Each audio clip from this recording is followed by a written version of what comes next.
رب ذوالجلال نے اپنی پاک کتاب قرآن مجید فرقان حمید کے 26ویں پارے میں سورہ فتح کی آیت نمبر 9 میں ارشاد فرمایا وَتُعَزِّرُوهُ وَتُوَقِّرُوهُ، اور تم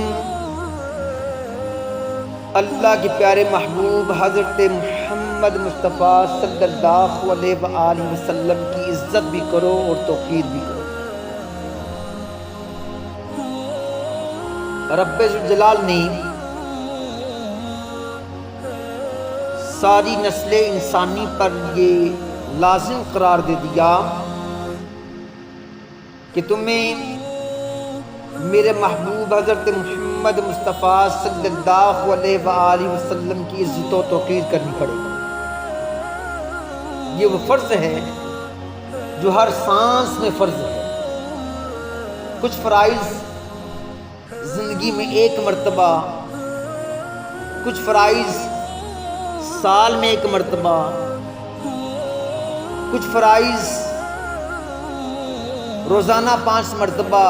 ہم مسلمانوں پر فرض ہیں، لیکن محبت مصطفیٰ صلی اللہ علیہ وآلہ وسلم اور ناموس رسالت صلی اللہ علیہ وآلہ وسلم ہر لمحہ، ہر گھڑی، ہر سانس میں ہم پر فرض ہے۔ کیونکہ بندہ اس وقت مومن رہے گا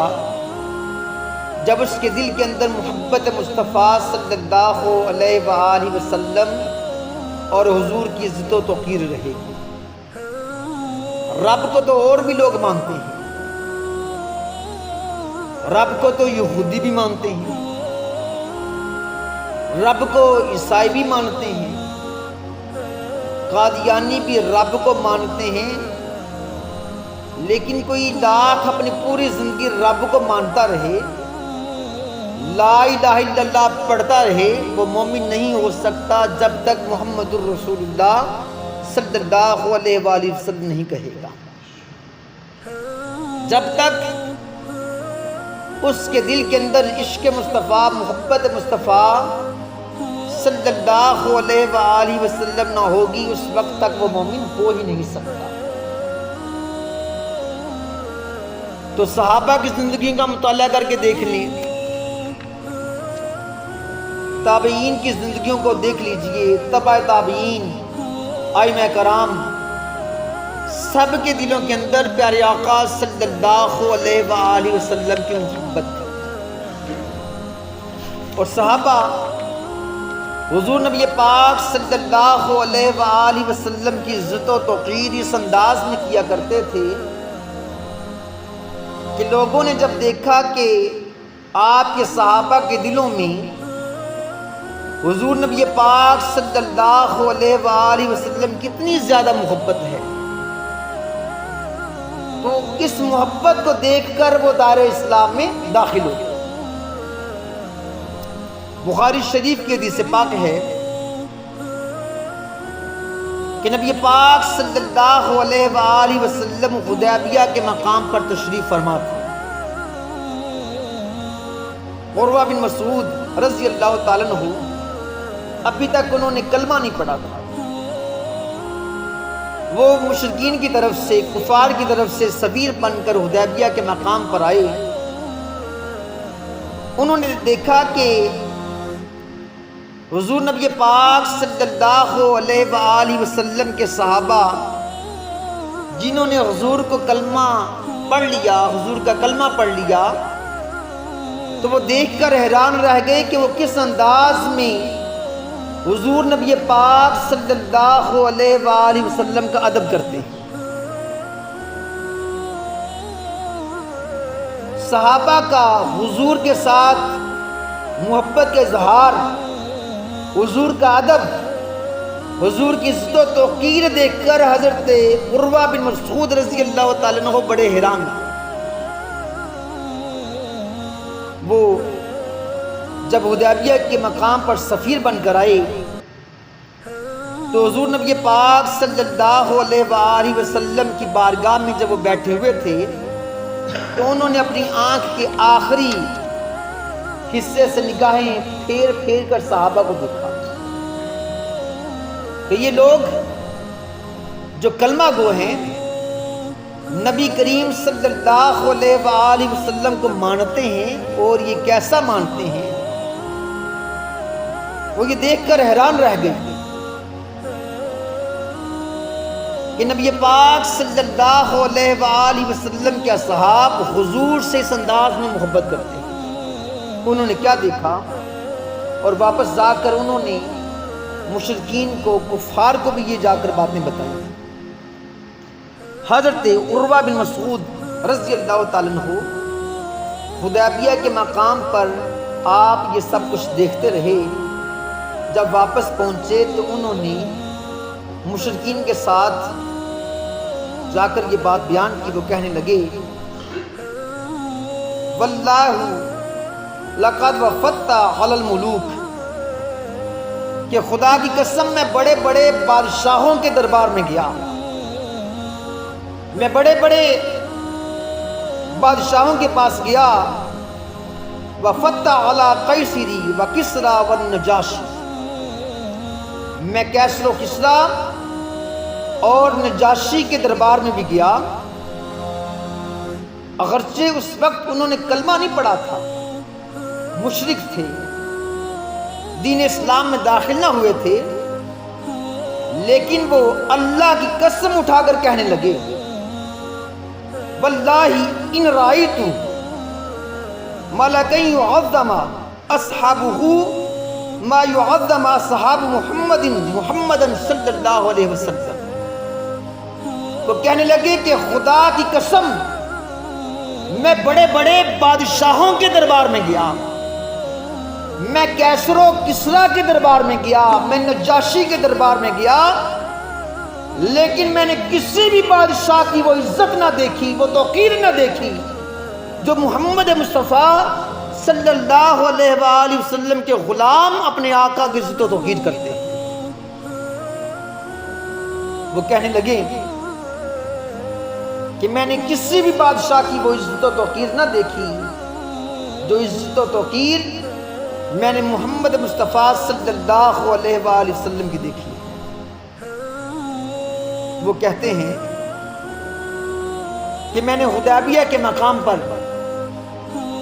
نبی پاک صلی اللہ علیہ وآلہ وسلم کے صحابہ کو دیکھا۔ جو پہلی بات میں نے دیکھی وہ یہ تھی کہ قریش، میں یہ دیکھ کر حیران رہ گیا کہ نبی پاک صلی اللہ علیہ وآلہ وسلم کے صحابہ جتنی ان کی تعظیم کرتے ہیں، اتنی تعظیم میں نے کسی اور جگہ پر دیکھی۔ وہ کہنے لگے کہ میں جہاں دیدہ انسان ہوں، میں نے آج پہلی بار حدیبیہ کے مقام پر یہ دیکھا کہ نبی پاک صلی اللہ علیہ وآلہ وسلم کے صحابہ، اپنے نبی کی تو بات کچھ اور ہے، اپنے نبی پاک صلی اللہ علیہ وآلہ وسلم کے مبارک منہ سے جو لعاب نکلتا ہے، حضور نبی پاک صلی اللہ علیہ وآلہ وسلم کے ہونٹوں سے جو آپ کا لعاب، جو تھوک مبارک جدا ہوتا ہے، تو صحابہ اس کا بھی ادب و احترام کرتے ہیں۔ اس لعاب کو، اس تھوک مبارک کا وہ کیسے وہ احترام کرتے ہیں کہ اس کو وہ زمین پر گرنے نہیں دیتے، اپنی ہتھیلیاں حضور نبی پاک صلی اللہ علیہ وآلہ وسلم کے سامنے سجا دیتے ہیں کہ آقا اپنا لعاب دہن آپ ہمارے ہاتھوں میں دے دیجیے۔ اپنی ہتھیلی پر حضور نبی پاک صلی اللہ علیہ وآلہ وسلم کے لعاب دہن کو وہ لے لیتے ہیں۔ یہ نہیں کہ ہتھیلی پر اس لعاب دہن کو لے لیا، اب اس کو جا کر صاف کریں گے۔ حضرت عروہ بن مسعود رضی اللہ تعالیٰ عنہ آپ فرماتے ہیں کہ حضور نبی پاک صلی اللہ علیہ وآلہ وسلم کے لعاب کو، آپ کے تھوک مبارک کو اپنے ہاتھوں میں لینے کے بعد اپنے چہرے پر مل لیتے ہیں، اپنے کپڑوں پر مل لیتے ہیں۔ یہ تھا صحابہ کا عقیدہ کہ ہمارے نبی پاک صلی اللہ علیہ وآلہ وسلم تو بڑی شان کے مالک ہیں، آپ کی شان تو بلند و بالا ہے۔ حضور کے مبارک منہ سے جو لعاب دان نکلا، جو تھوک نکلا، اب وہ تھوک اگر زمین پر گر جائے یہ ان کو گوارا نہیں، وہ اس لعاب کو تھوک کو اپنے مبارک ہاتھوں پر لیتے ہیں اور اس مبارک لعاب دان کو اپنے چہرے پر مل لیتے ہیں، اپنے کپڑوں پر مل لیتے ہیں۔ اب دیکھیں یہ عمل کن کا ہے؟ ان صحابہ کا عمل ہے جنہوں نے ڈائریکٹ نبی پاک صلی اللہ علیہ وآلہ وسلم سے علم حاصل کیا ہے۔ وہ صحابہ کے توہم پرست نہیں تھے، وہ حق پرست لوگ تھے۔ اگر یہ کام غلط ہوتا تو نبی پاک صلی اللہ علیہ وآلہ وسلم ان کو روک دیتے۔ اب حضور کے سامنے ملا آپ کو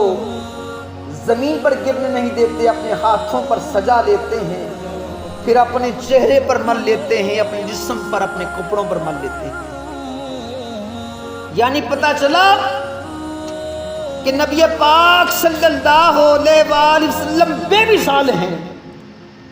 آج نبی پاک صلی اللہ علیہ وآلہ وسلم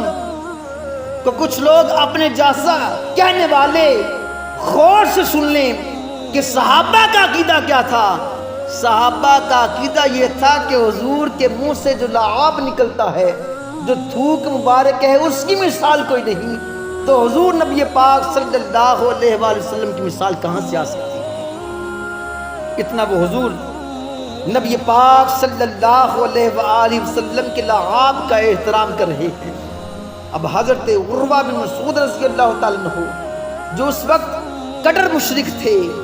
حضور کا بھی کلمہ نہ پڑا تھا، انہوں نے جب صحابہ کا یہ عمل دیکھا تو ان کے دل میں حضور کے لیے محبت پیدا ہو گئی۔ اب دوسرے نمبر پر حضرت عروہ بن مسعود رضی اللہ تعالیٰ عنہ کہنے لگے کہ یہ نہیں کہ وہ صرف حضور نبی پاک صلی اللہ علیہ وآلہ وسلم کے لعاب دہن کا احترام کرتے ہیں اور جب خون دینے کی باری آئے گی تو ہٹ جائیں گے، نہیں، وہ کہتے ہیں کہ میں نے دیکھا کہ حضور نبی پاک صلی اللہ علیہ وآلہ وسلم کے صحابہ جب حضور انہیں کوئی کام کہتے ہیں تو حضور کے کہنے پر وہ فوراً کام کرنے کے لیے تیار ہو جاتے ہیں۔ ہر شخص کا یہ تقاضا ہوتا ہے کہ حضور نبی پاک صلی اللہ علیہ وآلہ وسلم جو کام فرما رہے ہیں، کاش یہ کام میں سب سے پہلے کریں، اتنی حضور سے محبت۔ تیسرے نمبر پر حضرت عروہ بن مسعود رضی اللہ تعالیٰ عنہ کہنے لگے کہ میں یہ دیکھ کر حیران ہوا کہ جب ان کے نبی پاک صلی اللہ علیہ وآلہ وسلم وضو فرماتے ہیں تو حضور نبی پاک صلی اللہ علیہ وآلہ وسلم کے دیوانے، آپ کے غلام، وہ استعمال شدہ پانی، مستعمل پانی، اس کو زمین پر نہیں گرنے دیتے۔ پہلے وہ پانی جب حضور نبی پاک صلی اللہ علیہ وآلہ وسلم کے جسم اقدس کے ساتھ مس نہیں ہوا تھا، اس پانی کی نظر، اس پانی کی جو قدر ہے وہ صحابہ کی نظر میں کچھ نہ تھی، لیکن جب وہ پانی حضور کے مبارک جسم اقدس کے ساتھ لگ گیا وہ پانی قدر والا بن گیا۔ وہ صحابہ مستعمل پانی، استعمال شدہ پانی، اس کو نیچے نہیں گرنے دیتے کہیں اس کی بے ادبی نہ ہو جائے۔ وہ پانی بھی ادب والا بن گیا جو میرے حضور صلی اللہ علیہ وآلہ وسلم کے مبارک جسم کے ساتھ لگ گیا۔ اس پانی کو گرنے نہیں دیتے، اس پانی کو اپنے ہاتھوں پر سجا لیتے ہیں، اس کو چومتے ہیں، ماتھے پر لگاتے ہیں، اور لوگوں کو صحابہ یہ درس دے رہے ہیں یہ پانی جو پہلے عام پانی تھا اب حضور کے مبارک جسم کے ساتھ لگ گیا، یہ عام پانی نہیں، یہ پانی بھی عظمت والا پانی بن گیا۔ اور حضرت عروہ بن مسعود رضی اللہ تعالیٰ عنہ یہ فرماتے ہیں کہ صحابہ کی حالت کیا ہوتی تھی کہ صحابہ اس پانی کو حاصل کرنے کے لیے آپس میں جھگڑا بھی کرتے ہیں۔ جب وہ پانی سے میرے آقا وضو فرما رہے ہوتے ہیں تو صحابہ ایک دوسرے کو دھکا دے کر اس پانی کو لینے کی کوشش کرتے ہیں، آپس میں جھگڑتے ہیں کہ کاش یہ پانی میرے جسم کے ساتھ مست ہو جائے۔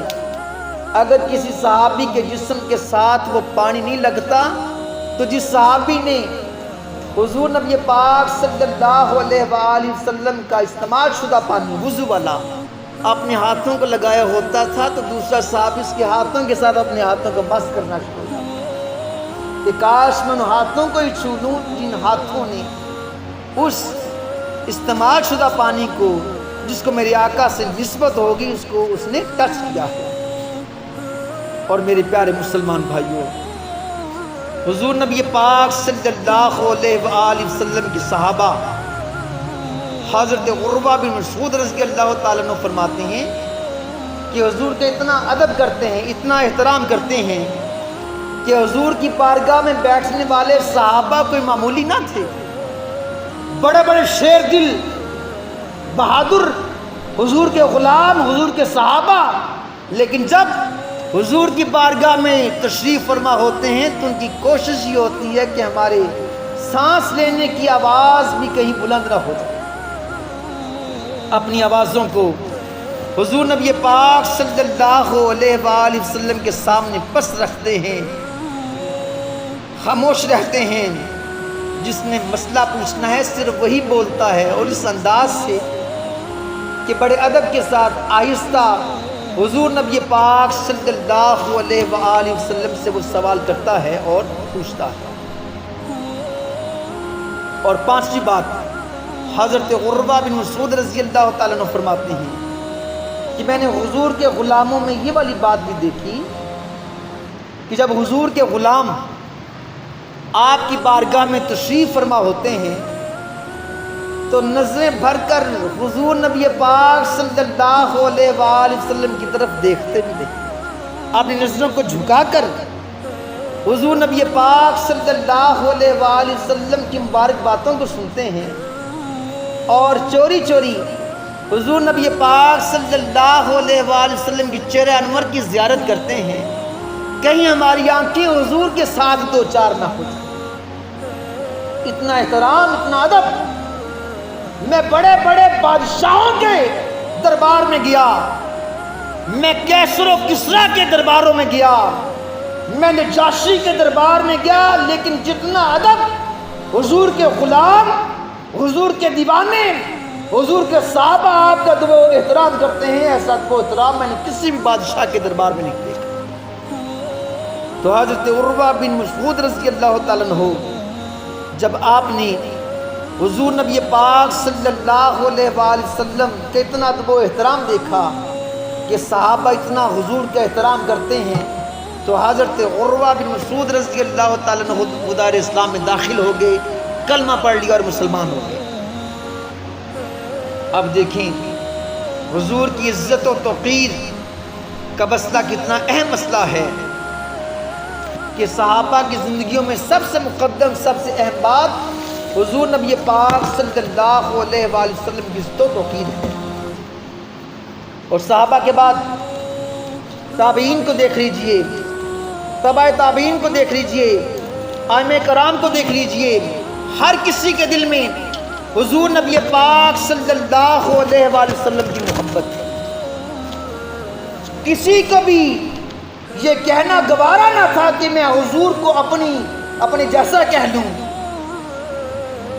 یا حضور نبی پاک صلی اللہ علیہ وآلہ وسلم کی ذات اقدس میں نقص تلاش کروں۔ حضرت مصعب بن عبداللہ رحمۃ اللہ تعالی علیہ فرماتے ہیں کہ جب